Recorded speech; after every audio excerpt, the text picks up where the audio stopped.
Buenas noches con todos, bienvenidos nuevamente a este simposio dedicado a la escena contemporánea. Vamos a iniciar otra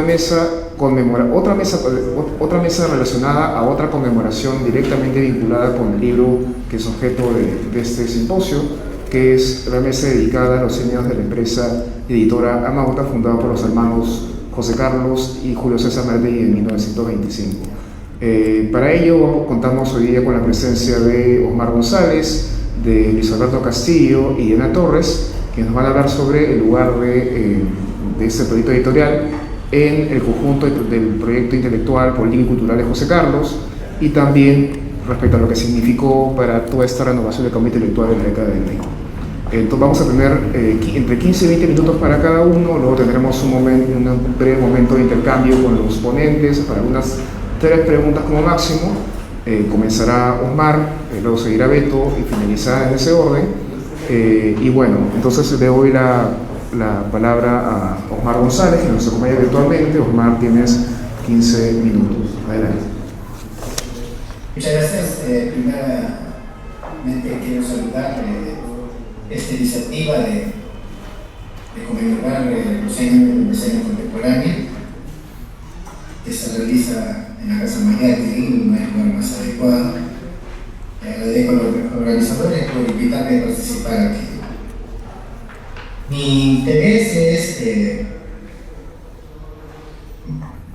conversar sobre el año 1925, que considero es un año fundacional en Mariátegui y en su constitución como pensador marxista, el primero en la historia del Perú. 1925 considero que es un año fundacional porque funda la editorial Minerva, presenta a la sociedad peruana por primera vez una lectura marxista e inaugura la editorial Minerva con su primer libro, que es la escena contemporánea, ¿no? Son 3 elementos que me parece que le dan relieve a este año y que sería la base sobre la cual después Mariátegui sería quien conocer lo que es.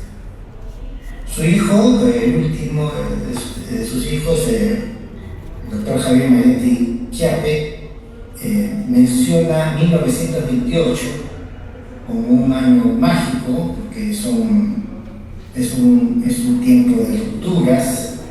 Es el año que nace el propio Javier, la polémica con el APRA, es el año de la aparición de 7 ensayos, y no deja de tener razón, es un año muy importante también en el proceso ideológico, intelectual y político de José Carlos.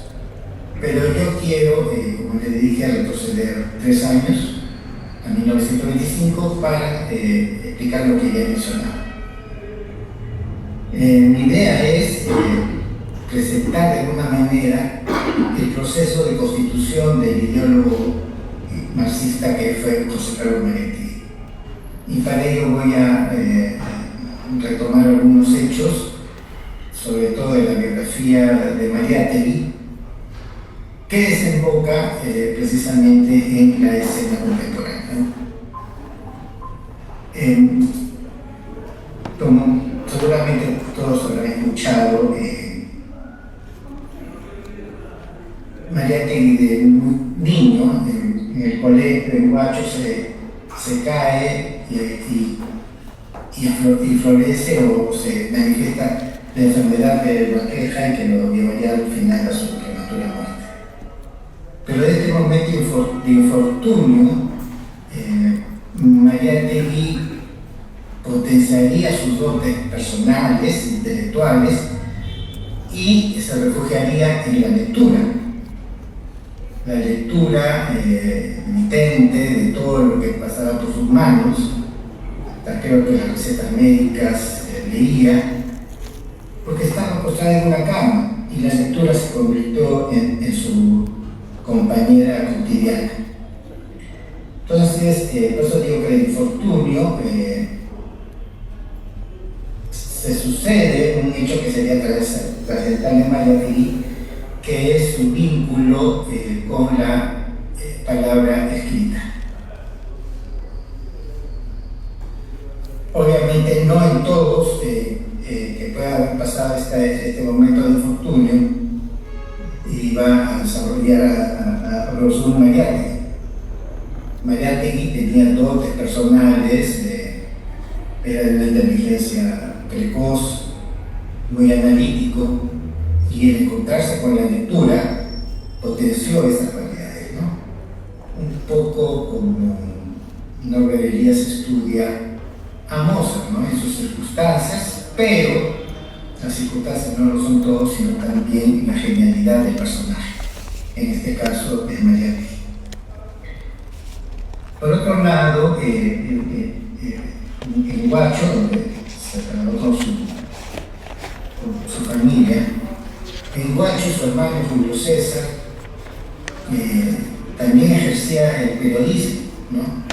Fue director y editor de dos periódicos locales, que de alguna manera también nos indica que la familia Mariátegui estaba también muy ligada a la palabra impresa. Y esto tendría también consecuencias más adelante, ¿no?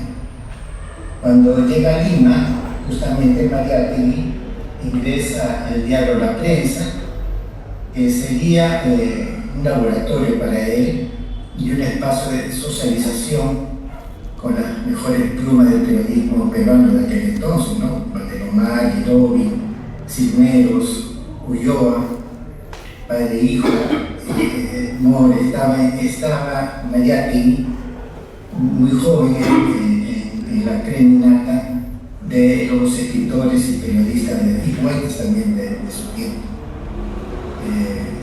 Así como cuando estaba en la clínica y postrada en su cama de recuperación y fomentó su amor por la lectura, igualmente en el diario La Prensa se encontró no solo con bohemios, sino con personas muy cultas e inteligentes, ¿no? Y ahí Valdelomar creo que cumpliría un papel muy importante, casi como un mentor de José Carlos Mariátegui. La prensa le proveyó a José Carlos una vinculación directa con la Lima de su tiempo y con los problemas no solo peruanos sino internacionales, ¿no? Por medio del cable que llegaba al diario. Él, en su curiosidad, que era una de sus características principales, curiosidad intelectual, no solamente fue conociendo ese mundo en que él vivía, sino que comenzó a analizar esa contemporaneidad tan importante que se iba conformando después de la Gran Guerra de 1914 a 1918, que marcaba una ruptura en el mundo, sobre todo el mundo occidental. Luego es una etapa de diletantismo de Mariátegui, pero que hacia fines de los años 18 y 19, sobre todo 19, se vincula a un movimiento obrero de protestas por las 8 horas y con el movimiento universitario que reclamaba reformas en un ambiente universitario anquilosado y que los jóvenes, la nueva generación, sentían que no empataba con este mundo convulso y voraginoso en el que transcurrían sus años. Pero precisamente de esto aparece, que era una protesta contra Leguía, le aparece la oportunidad de ir a Europa, ¿no? Gurevich muestra muy bien en La razón del joven Mariátegui cómo Mariátegui se fue constituyendo no solamente en un periodista que transmitía noticias y les informaba, sino que él como personaje se fue vinculando al mundo obrero y universitario, el movimiento social que iba apareciendo, y que todavía no adquiría rasgos políticos definidos, pero que sí mostraba un ambiente de convulsión social. En el mundo trabajador todavía primaba el anarquismo, y los anarquistas después serían importantes en el proceso político ideológico de Mariátegui cuando forma el Partido Socialista, como también tendría influencia en su relación con el Partido Aprista.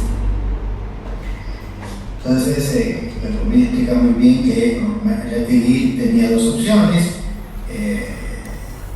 el día lo metía preso y lo sacaba del país. Evidentemente aceptó irse a Europa con una especie de rescate diplomático de Perú. Y fue a Italia. Fue a una Italia en la que había estado su mentor Valdelomar, y que en algunas cartas le escribe desde Italia que por la belleza y el arte y la cultura de ese país, Mariátegui debería viajar a Italia. Y eso es precisamente lo que hace Mariátegui en 1919. Ahí en Europa sería otro momento crucial, la formación, la constitución del ideólogo marxista Mariátegui, porque es el tiempo de la posguerra, como ya he mencionado, y en Italia del surgimiento del fascismo, ¿no?, que sería uno de los temas importantes de la escena contemporánea. La burguesía, la clase media, que se opone al marxismo, que tenía como evidencia el triunfo de la revolución bolchevique en 1917. Y el fascismo tuvo la cualidad, digamos, de enfrentar a masa contra masa, ¿no? Hasta ese momento la burguesía se movía en los salones, pero no en las calles. Mussolini lleva a los conservadores a las calles precisamente para combatir a las fuerzas bolchevizantes, como diría José Gabriel Agüero, que también en los años 30 subiría las ideas fascistas. En Europa, también Italia, conocería del movimiento obrero, el que Antonio Gramsci lideraba y le daba organicidad, y el mundo europeo que estaba cambiando su rostro y estaba modificando los patrones de relaciones políticas, ¿no? Ya la calle, la masa, era el elemento nuevo, sustancial de la nueva escena contemporánea. Luis Alberto Sánchez le escribiría así a Rivagüero también: ya el tiempo de los salones pasó, ahora es el tiempo de la masa. Pero esto ya lo vio Mariátegui en Italia en los años que se transcurren en Europa. Porque no solamente era un movimiento italiano, la aparición de los trabajadores, sino también europeo. Pero lo singular de Italia sería la aparición del fascismo, del Duce, que era un político muy hábil, un gran orador, que había pertenecido también al socialismo previamente. Cuando regresa al Perú, Mariátegui, en 1923, encuentra un país efervescente. Lo había dejado también en la jornada de las 8 horas, la reforma universitaria, pero en 1923 ya el movimiento social, el movimiento obrero, artesanal, tenía otros contornos más políticos, ¿no? Él regresa en el 23. Ángel Torres había comenzado a actuar contra la herejía, había fundado la Universidad Popular González Estrada sobre la neutralidad, y cuando regresa Mariátegui, ahí se marcha exiliado y deja a José Carlos a cargo de la Universidad Popular y de Claridad. Entonces fue un espacio importante también para Mariátegui para vincular vincularse con el movimiento obrero. Dicta conferencias, como no se habían dado antes, sobre la escena mundial, los personajes fundamentales que están moviendo la vida política internacional en ese momento, y en otras palabras nos va politizando. Porque Mariátegui, me pasó decirlo, como él dice, había expulsado a una mujer, y también el marxismo. Ella venía con el marxismo, había brevado en las lecturas europeas del marxismo, había visto la fuerza obrera que se declaraba revolucionaria, marxista, y con esas ideas viene a Lima, regresa a Lima. Entonces, mientras Ayala Torre todavía está dentro de las ideas filoanarquistas, Mariátegui ya era un marxista, un ideólogo marxista, un pensador marxista y revolucionario. Incluso en Italia había hecho la promesa, junto con Maquiavelo, Falcón, se me decanta otro nombre, que al regresar fundaría la revista del Partido Revolucionario, ¿no? Del Partido Comunista o Marxista. Entonces es el movimiento antileguista que va emergiendo en Lima, que Mariátegui conoce directamente a su regreso de Europa. Y entonces ese encuentro con el mundo trabajador anarquista, que sería también importante en su proceso de constitución como un ideólogo revolucionario. Tiene una visión política de la vida cultural, tiene una visión revolucionaria de la vida política, y su mirador es el marxismo, que justamente aparecería por primera vez en la escena contemporánea. La escena contemporánea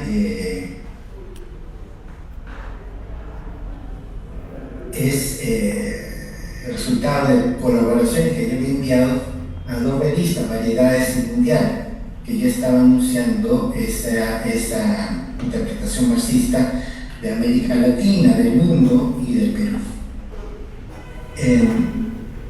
Pero también el regreso, creo que Mariátegui, su vida está marcado por momentos de infortunio muy importantes, ¿no?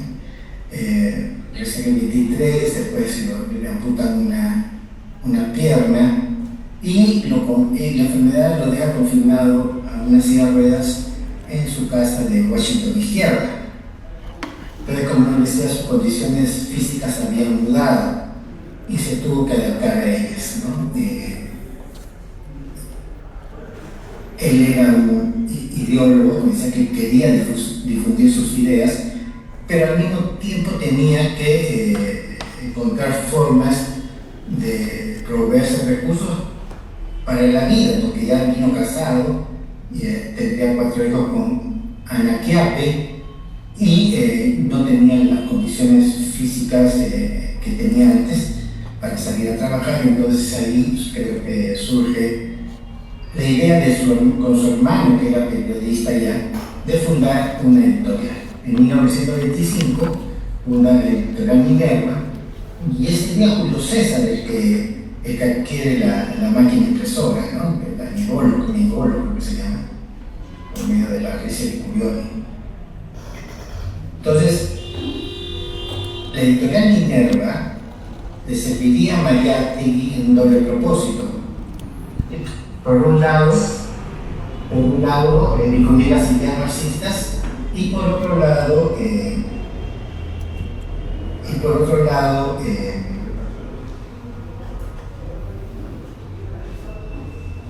proveerse de recursos para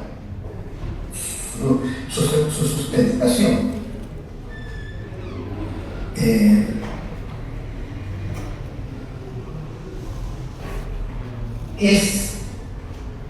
Mariátegui encarna la figura del intelectual editor, que por un lado se preocupa de las ideas, del pensamiento, difundir la cultura, pero también ve al libro como una mercancía, ¿no? Que tiene que venderse, tiene que librerías. Mariátegui fue enfático y muy hábil en la difusión de su obra a nivel nacional, en todo el territorio nacional, por medios agentes, y también a nivel internacional, ¿no?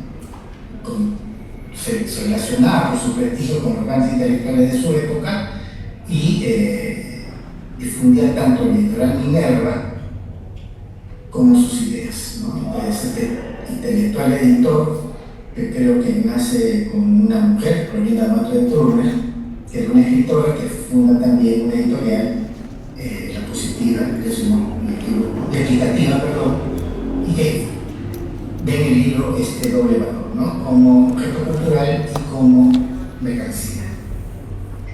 Entonces, Mariátegui es su empresa intelectual y económica, Editorial Minerva y así. Y así aparece en 1925 la escena contemporánea, ¿no? La escena contemporánea es el libro que difunde la primera interpretación marxista en el Perú, dedicado al tema internacional, y al mismo tiempo sería su obra original, su obra primera, que después se refrendaría con ensayos, ¿no? No fue un autor que publicó en vida muchas obras, ¿no? Estas dos nada más, aparte de otra. En la escena contemporánea, Mariátegui, como no podía ser de otra forma, era un crítico del fascismo, pero al mismo tiempo se muestra creo que no hay otro texto que sea tan antiliberal, ¿no? Antidemoliberal, y critica al intelectual. Y decía que no podía haber otro intelectual que el intelectual revolucionario. Está polemizando con el fascismo a nivel global, mundial, pero al mismo tiempo está polemizando con la generación precedente del centenario de 1900, que como mencioné hace un rato de la mano con Roberto Sánchez, eran intelectuales de salón, de bibliotecas, de élite, dirigido a una élite, a una audiencia restringida, y Mariátegui, en el tiempo de la masa, de la multitud, de la plebe, del proletariado, quiere dirigirse a ese nuevo sujeto social que es emergente, que necesita conducción no solo política, sino también ideológica. Para Mariátegui primero fue la conducción ideológica que prepararía a los trabajadores o sujetos de la revolución a la participación política marxista.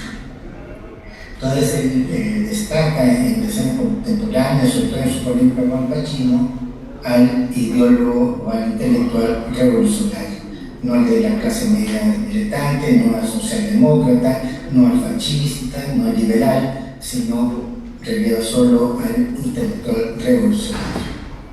Entonces todos estos elementos que ella mencionando dan elementos para entender la constitución del ideólogo marxista que fue Mariátegui y que se traduce en las páginas de la escena contemporánea. Martín Berger señala que es un libro olvidado de Mariátegui. No diría tanto que olvidado, pero sí es evidente que la escena contemporánea no ha recibido la atención que ha tenido Siete Ensayos ni la revista Bauta. Pero sí destaco que la escena contemporánea, en un año crucial, fundacional, como en 1925, inaugura la mirada marxista y el pensamiento revolucionario en el Perú. Muchas gracias.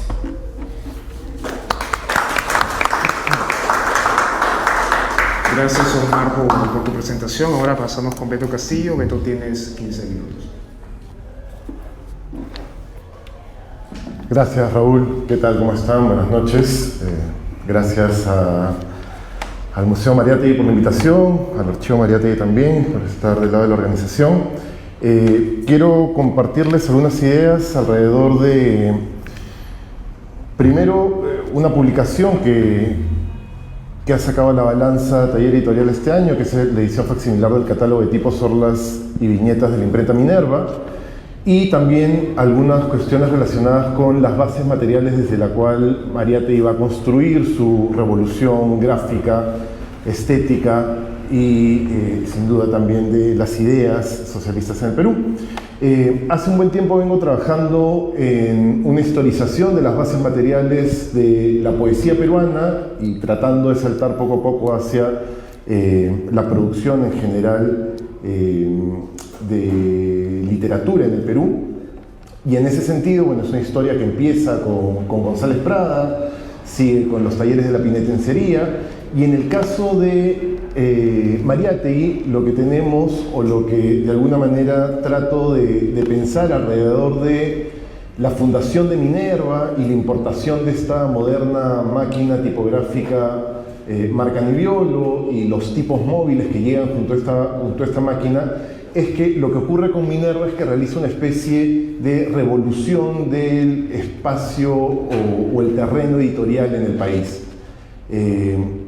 En ese sentido, claro, entiendo la imprenta no solamente como un aparato, no solamente como una herramienta, sino la imprenta como un sistema de conocimientos y condiciones materiales que le dan forma a lo impreso, pero también como una instancia capaz de construir y disputar las subjetividades en la esfera pública e incluso capaz de desarrollar nuevas formas de organización.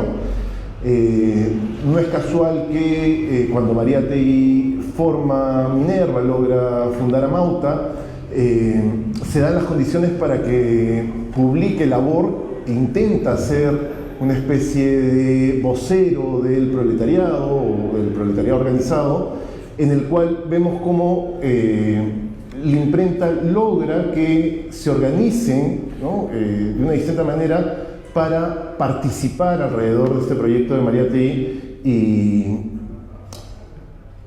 Y lo interesante acá es que esta imprenta toma la forma de una revolución que altera las relaciones sociales de producción.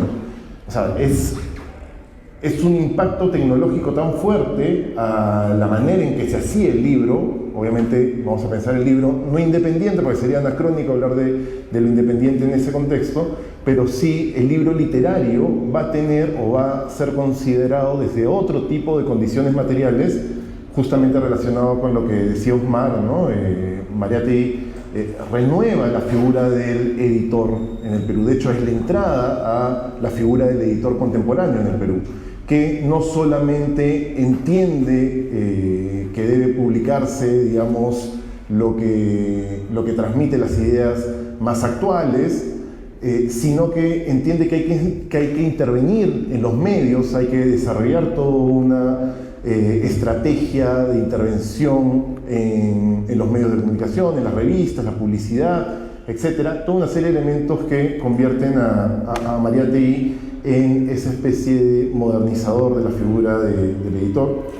Entonces, dentro de esta idea de pensar, de historizar las condiciones materiales, alrededor de Amauta, por ejemplo, Arguedas decía que Amauta crece con las carreteras en relación a lo que pasa a partir de 1925, ¿no? Este proyecto de articular a través de las carreteras al país, ¿no? Esta ley de conscripción vial de 1925. Lo mismo lo que ocurre con el ferrocarril. En 1925 es que se termina de construir el ferrocarril que anexaba Atocha y Villazón en Bolivia, lo que permitió que haya 3.500 kilómetros de acero de Mollendo, ¿no?, de la ciudad portuaria de Mollendo hasta Buenos Aires.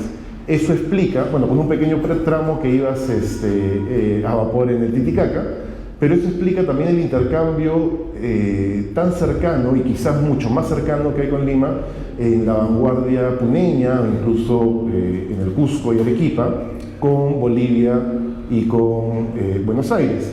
Entonces, dentro de pensar estas condiciones materiales, aparte de la máquina que llega, que es fundamental para cambiar no solamente el ritmo de impresión, sino que incluso para poner en movimiento a otra velocidad a las ideas, me he concentrado en estudiar lo que ocurre con este catálogo de tipos, Los catálogos de tipos eran los muestrarios que tú encontrabas en una imprenta antes de que existiese pues, la digitalización, ¿no?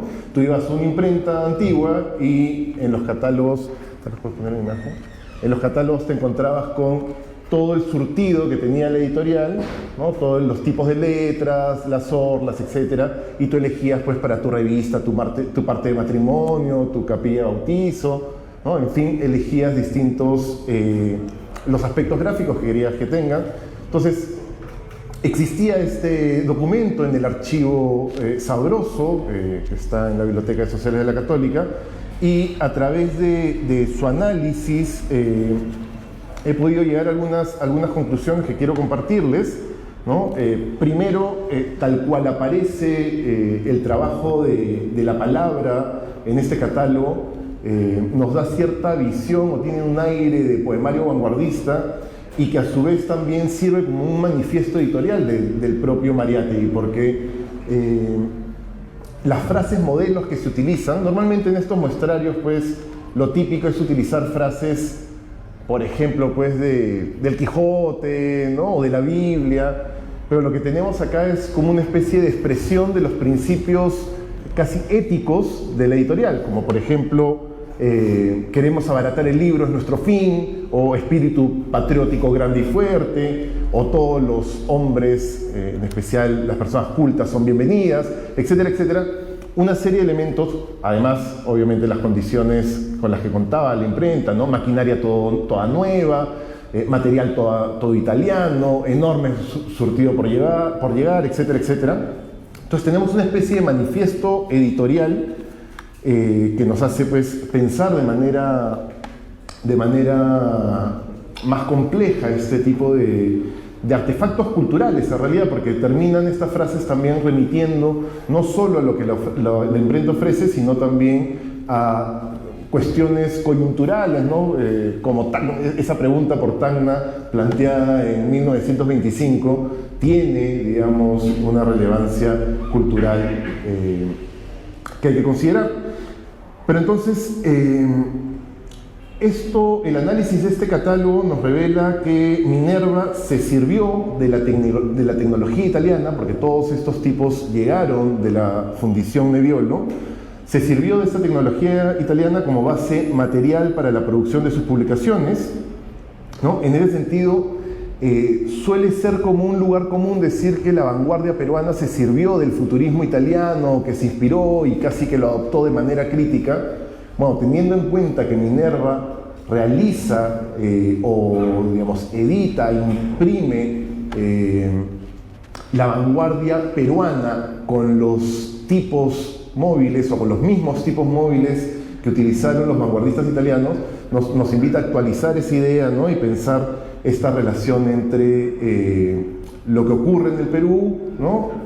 Y cómo opera la vanguardia peruana y cómo se apropia de estos objetos de la alta tecnología italiana como son los tipos de fundición. Además, el espécimen, normalmente a estos catálogos se les conoce también como especímenes, es decir, estos lugares donde se dan las muestras de una fuente tipográfica, está íntimamente ligado, aunque no se ha estudiado, está íntimamente ligado con el trabajo de la página dentro del futurismo. Si ustedes ven algunas páginas de un libro como el libro Atornillado de Pero, que es uno de los libros clásicos del futurismo, se confunde o podría, digamos, equipararse con las páginas de los muestrarios tipográficos de Nebbiolo. Pero bueno, dicho esto, algo interesante que ha permitido que con Ana también empecemos una investigación sobre Minerva es que el catálogo te sirve como herramienta pedagógica y de investigación, porque lo interesante de la transformación que realiza Mariátegui y Minerva es que no solamente publican libros de poesía vanguardista, o sea, lo interesante de Minerva es que no es solamente que haya publicado los 5 ensayos o que haya publicado Tempestad en los Andes, sino que con esos mismos materiales publicaba toda una serie de documentos, libros, revistas, folletos comerciales, que eran el sustento de la editorial, ¿no? Es decir, te encontrabas pues con un código civil impreso con la misma tipografía que se utilizaba para una revista de vanguardia, o encontrabas un libro de contaduría, ¿no?, con las mismas orlas, los mismos elementos que podían aparecer en los libros más vanguardistas. Entonces, eso es lo interesante, y ahí es cuando figura esta cuestión de que la imprenta tiene que ver con una transformación en general de la sensibilidad, o bueno, la puesta en movimiento de una imprenta que ha sido de la que se han apropiado los intelectuales, que tienen la capacidad de construir una literatura nacional, es que logra cambiar incluso la sensibilidad y disputa las subjetividades en la esfera pública. Pero bueno, entonces, a partir de estas cuestiones relacionadas al catálogo es que yo me he servido para empezar esta campaña de identificar qué es lo que ha publicado Minerva, o qué publicó Minerva a lo largo de 1925-1930. Y hemos encontrado cosas muy interesantes. De hecho, empezamos la investigación con 43 impresos, ahora hemos llegado a la centena, pero bueno, ya Ana comentará más sobre eso. Ahora, por otro lado, este documento, el catálogo, es insuficiente para expresar la revolución gráfica liderada por Mariátegui, ¿no? No sirve para expresarla, pero quizás sí nos ayuda a comprender mejor su genealogía. Lo que tenemos acá, como les decía, es la presencia del plomo, la pulcritud del objeto tecnológico de fabricación industrial, pero lo que falta es la huella artesanal de la veta de madera, la silografía y las tipografías buliradas, ¿no?, que se convertirían en los principales atractivos de la revista Amauta, ¿no? Entonces, la madera está en las tapas de Amauta. ¿Cómo explicamos esa cuestión de la madera y el objeto industrial italiano? En ese sentido, es posible establecer que el gran logro gráfico de Mariátegui y la órbita de sus proyectos editoriales, ¿no?, que incluía artistas como Goibru, Codecido, el mismo Sabogal, etc., es haber hecho una síntesis a base de apropiación, resignificación y tránsitos entre la cultura cosmopolita del mundo industrial y la cultura artesanal local predominantemente campesina. ¿Acaso esa sea la fórmula de la vanguardia indigenista que se desplegó en las páginas de Amauta y en otras publicaciones del editorial? El trabajo de Sabogal a cargo de la dirección gráfica de la revista fue fundamental en el desarrollo de esa nueva estética americana, y justamente eso explica también por qué la revolución de Amauta no se dio solo en el plano de las ideas, sino que es una revolución que se da a nivel gráfico y a nivel de una especie de reconfiguración de las relaciones entre forma y contenido en el mundo editorial peruano, en el campo editorial peruano. Ahora, aquella síntesis entre lo global y lo local que Amauta plasmó en su propia materialidad es la que está en la base del pensamiento revolucionario de Mariátegui. El uso de materiales teóricos europeos como las ideas socialistas, conjugados con una mirada de la realidad social desde una preocupación por la cuestión nacional que lo llevaron a plantear el problema del indio, la tierra, la necesidad de construir una verdadera prensa proletaria y contrahegemónica, etc. Ya el logo de Minerva anunciaba un tránsito de lo foráneo a lo nacional expresado en la síntesis entre la diosa de la mitología romana y la interpretación vanguardista local que hace de ella Emilio Goiburu. Curiosamente,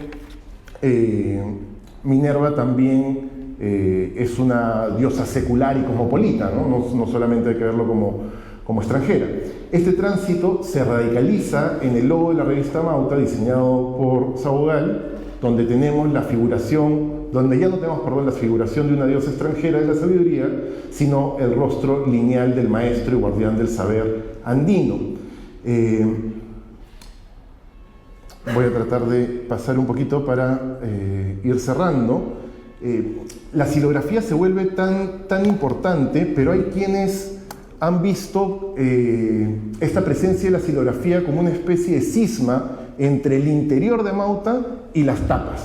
como que si las tapas tuviesen pues esta preocupación más bien por lo campesino y el interior tiene la preocupación por lo urbano, por el mundo social, por, digamos, las problemáticas de la vida proletaria. Creo que esa es una manera bastante limitada de pensar la revista, que hay que pensarla como una especie de artefacto, ¿no? Y más bien lo que tenemos es que la silografía, antes bien que estar despolitizada, su estética se inserta en una larga tradición de izquierdas, desde México, en la China comunista, en la República de Weimar, ¿no? Todas esas presentan la silografía, o digamos el trabajo en madera, ¿no? este enfrentarse el artista, ¿no? al tallado de la madera, se presenta pues como una especie de espacio donde la lucha física contra la naturaleza, ¿no? Celebra los contrastes poderosos, digamos, del encuentro entre el humano y la materia. Por eso es que, digamos, tradicionalmente la silografía puede verse como un espacio para transmitir el conflicto social, un espacio donde se acumula gran fuerza de trabajo y que es realmente una vía de intervención política, y en ese sentido pues bastante consecuente con Amauta. Además, quizás lo más importante es que así como en el debate sobre el indigenismo, ¿no? Mariátegui nos dice que el socialismo ordena y define las reivindicaciones de la clase trabajadora, y en el Perú la clase trabajadora es mayoritariamente indígena.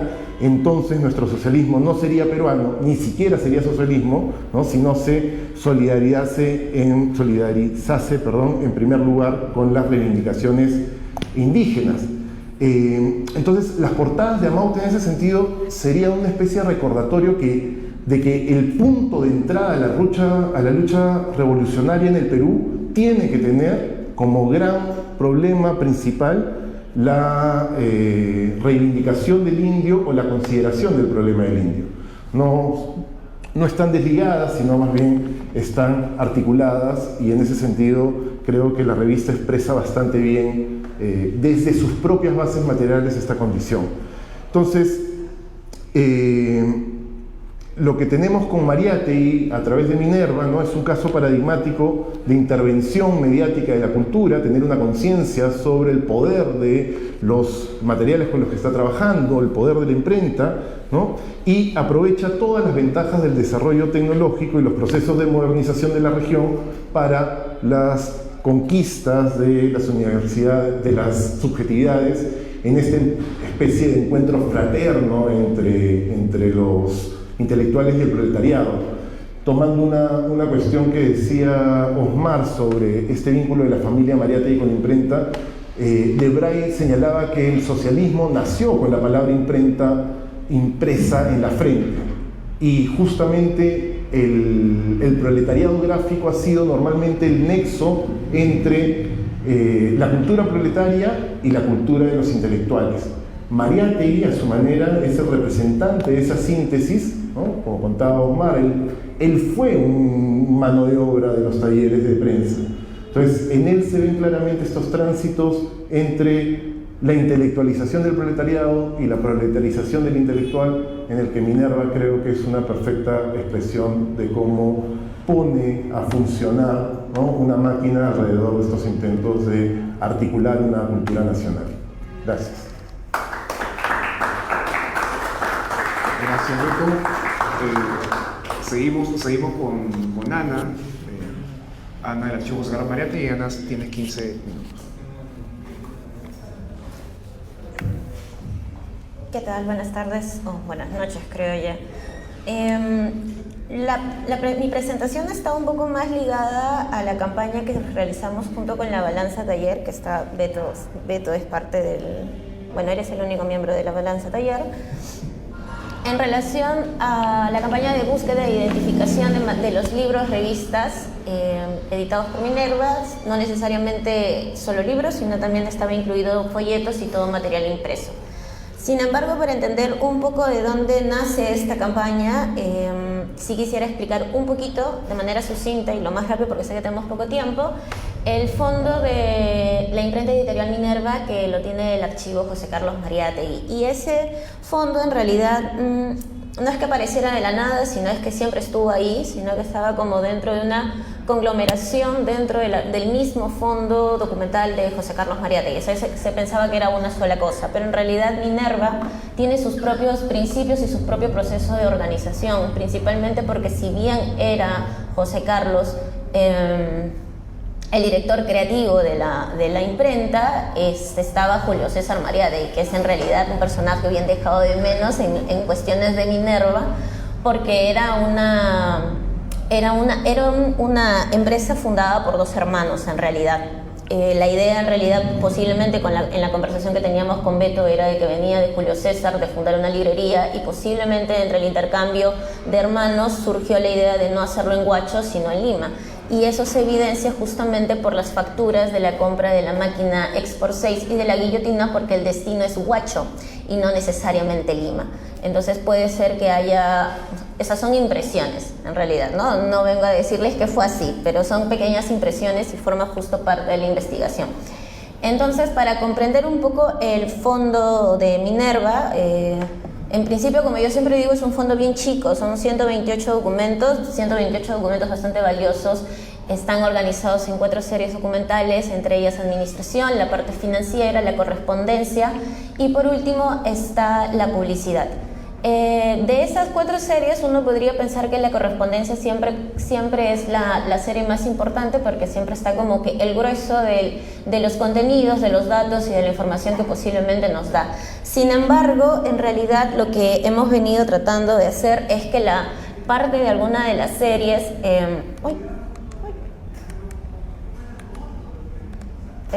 perdón.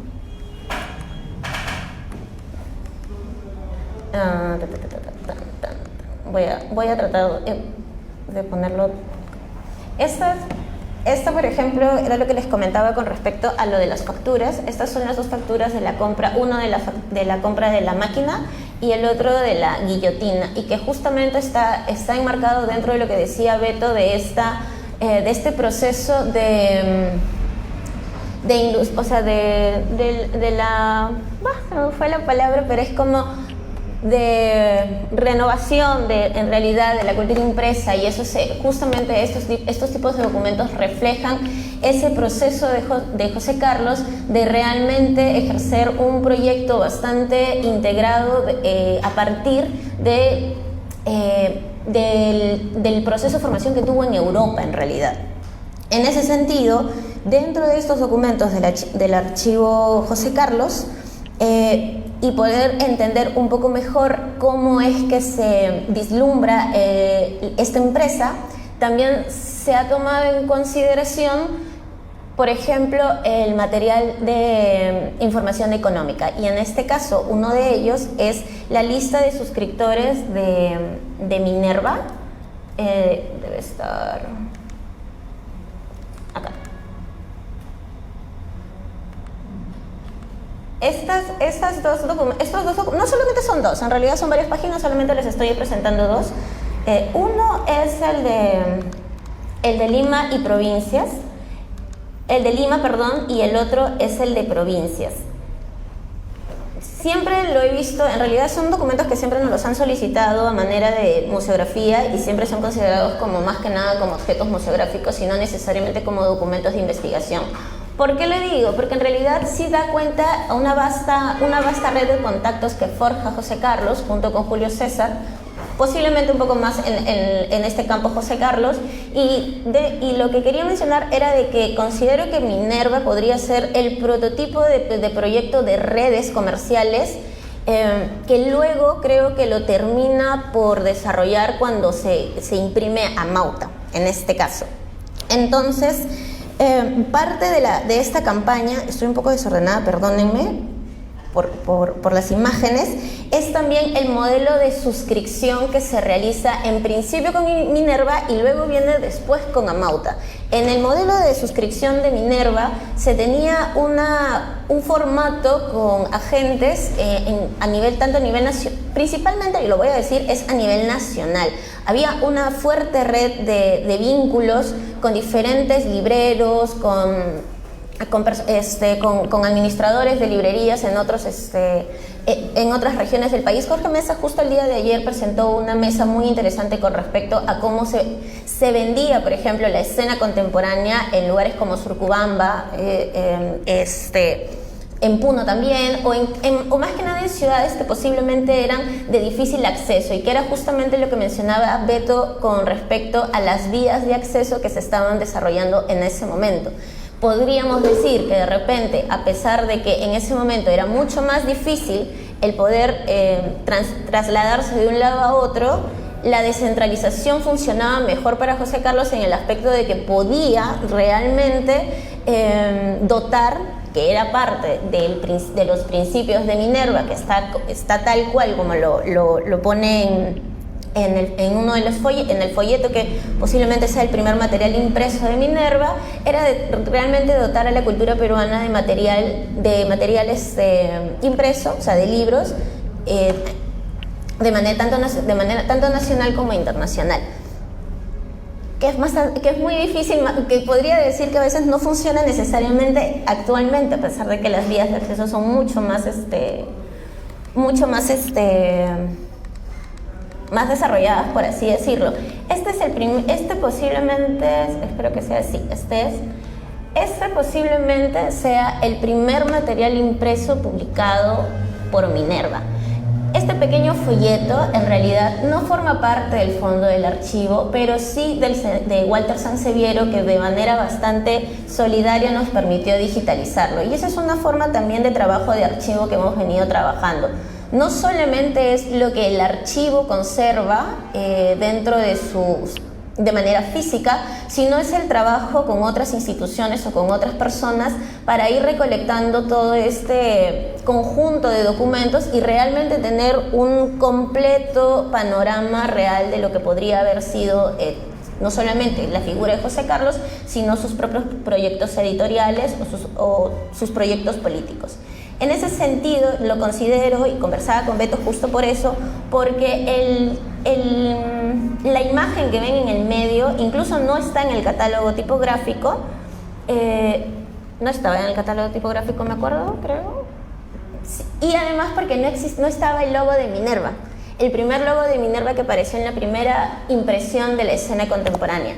En ese sentido es que basándome en esos pequeños conceptos, podríamos mencionar que quizás este sea el primer material impreso que se haya realizado con Minerva. No sé si, por ejemplo, en el día de la inauguración, que posiblemente se haya podido entregar con las personas que estuvieron presentes. Sin embargo, en el folleto se puede leer de manera bastante clara, donde dice: se funda con el objeto de dotar a la cultura peruana de una verdadera y orgánica casa de ediciones científicas, literarias y artísticas, que acerque a los autores al público, que contribuya al intercambio intelectual hispanoamericano y que difunda el libro peruano en el Perú y en el continente. Y era lo que les mencionaba justamente con estas redes comerciales. Yo sé que muchos los llaman redes intelectuales en el campo de Amauta, pero en el campo de Minerva sí me gustaría que se entienda que son más que nada redes comerciales, porque era la manera en la que se distribuía el material que Minerva no solamente editaba, sino que el material que también se imprimía en Minerva. Y eso también forma parte de la investigación con Beto, que este listado de 46 libros que aparecieron en el 2008 en un boletín de la Casa Museo se basa justamente, creo, en una pequeña lectura de cartas en las cuales Mariátegui, al momento de escribir, mencionaba la cantidad de libros que se iban a publicar, los títulos, mejor dicho, que se iban a publicar, pero que no necesariamente se habían publicado con Minerva. Y en ese sentido es que podría haber habido muchos errores en cuanto a la fiabilidad de los libros que realmente se imprimieron, como el de Antenor Orrego, que estaba considerado como impreso en Minerva, lo cual no es, o como por ejemplo algunas traducciones hechas por Manuel Beltroy que tampoco salieron, Y en ese sentido es que justo aparece esta campaña. Como bien menciona Beto, se han podido identificar 100 libros, no 100 libros, perdón, 100 documentos, entre ellos libros, revistas, material impreso, y que, por ejemplo, entender un poco la lógica de qué era editado por Minerva y de qué libros eran impresos por Minerva. Como por ejemplo, algo que conversaba también con Beto era libros como Kira Kiralina o libros como La escena contemporánea que aparecían en Amauta, que se habían publicado, siempre salían como libros editados por Minerva. Sin embargo, por ejemplo, Una Esperanza y el Mar o radiogramas de Serafín del Mar no aparecían, se han impreso en Minerva, no aparecían que fueran editados, pero se les considera siempre como libros editados por Minerva, y considero que quizás no necesariamente puede haber sido así, basándonos justamente en el análisis de la publicidad, que es otro tema también bien interesante que forma parte también, o esperamos que forme parte del proceso de investigación. Y está bien. Otro de los puntos a considerar dentro de este proceso es, por ejemplo, justo lo que mencionaban con el cambio del logo de Minerva. La primera edición de La escena contemporánea aparece con perdónenme.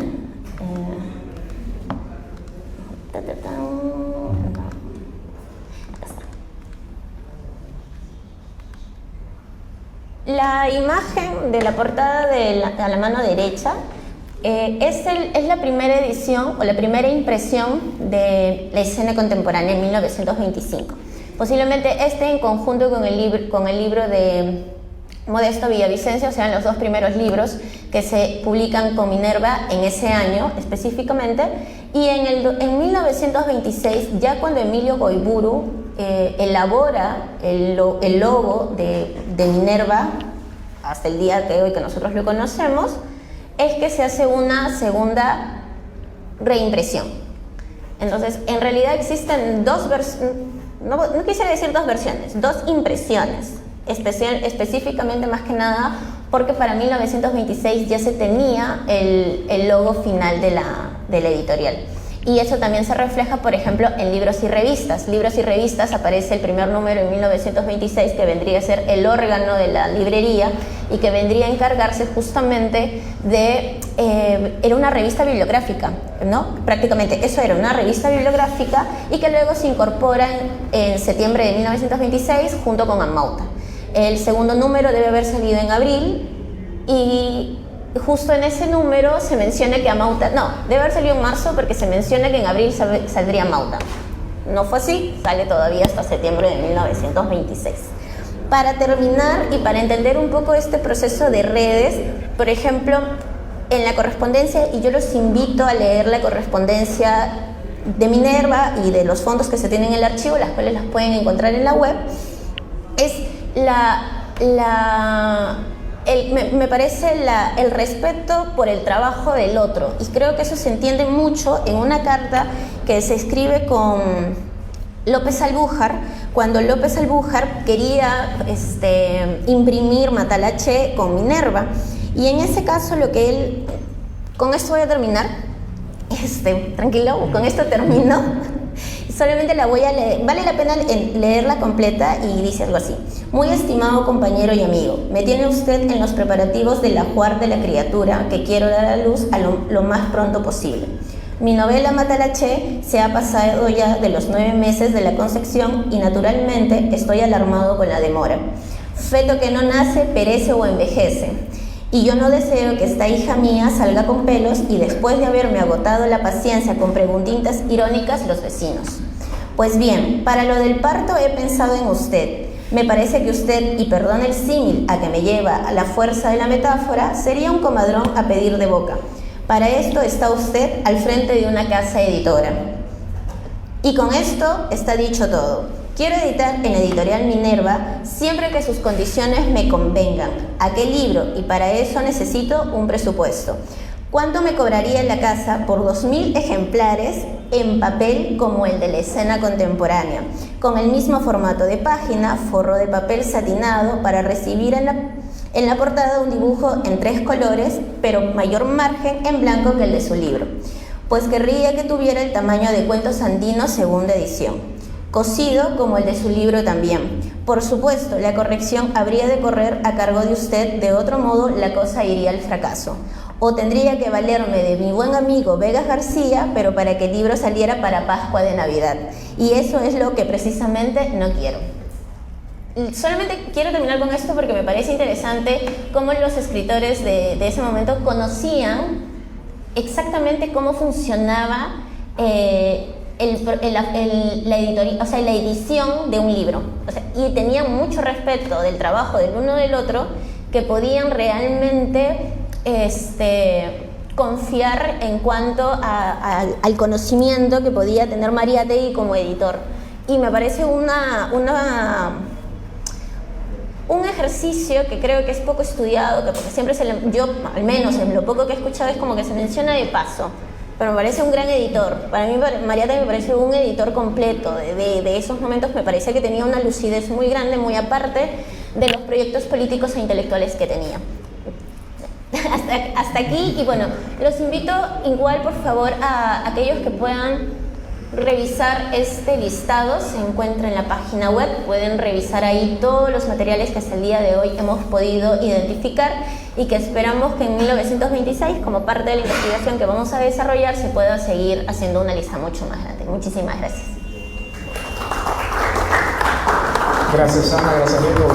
Tenemos tiempo para preguntas, un par de preguntas. ¿Sí? Levanten la mano, por favor. Sí, gracias.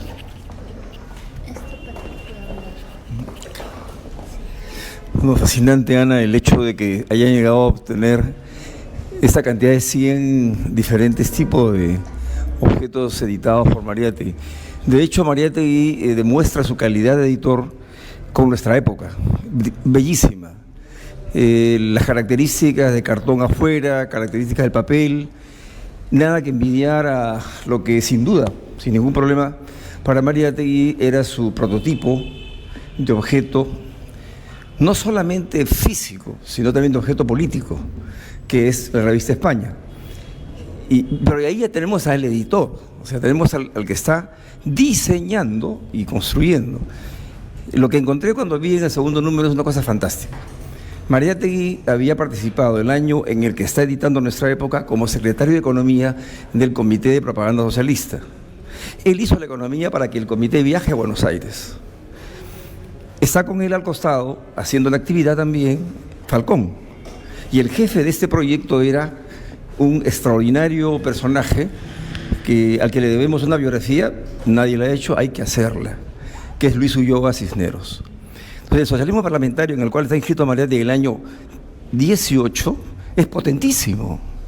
Tan potente que ya se nota su fuerza desde el 16, porque es el periódico socialista por excelencia. O sea, del 16 hasta el momento que el Mariátegui abandona el comité de propaganda, tenemos un periódico en el que Mariátegui es nada menos que figura destellante con el propio amigo de siempre, desde ese momento ya su yunta, Falcón, y tenemos al editor en tanto diseñador del proyecto, pero también diseñador del proyecto de contenidos. O sea, lo importantísimo de encontrar en esos dos números de la revista Nuestra Época es que encontramos al que compartía los vectores principales del tránsito de lo que con justicia o sin justicia llamamos su diletantismo previo al socialismo parlamentario. O sea, la inclusión de Mariátegui en este horizonte está por estudiar. Lo vengo haciendo, pero bueno, hay que desarrollarlo con más profundidad. Cuando él hace Crisis con Ulloa, y es público, es un debate público en los periódicos, él se incluye inmediatamente con otro proyecto donde también aparece su gran, ahí sí, directa capacidad de publicar un periódico. Si él aspiró a sacar como periódico Labor, ya lo había hecho, con cerca de 64 números con la Razón.